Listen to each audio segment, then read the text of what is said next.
सलीबी journal ने सिर्फ इतनी बात की थी, ऐना मुहम्मदुकुम उदू यंसुरुकुम। और कहने लगा बुलाओ है मोहम्मद नू किथन तुम्हारी मदद करन।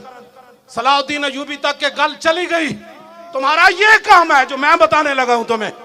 अगर तुम सबक भूल गए हो तो मैं तुम्हें दोबारा याद कराने लगा हूं। ये तुम्हें और कोई नहीं बताएगा जो तुम्हारे करीब मौलवी और पीर गए हुए हैं। वो तो तुम्हारी नमाजें देखकर कहते हैं ऐसी नमाज तो मैंने किसी पीर को पढ़ते हुए नहीं देखा, ऐसा नेक बंदा तो मैंने देखा ही कोई नहीं। मैंने कहा बस हो, यही कीमत थी तुम्हारी।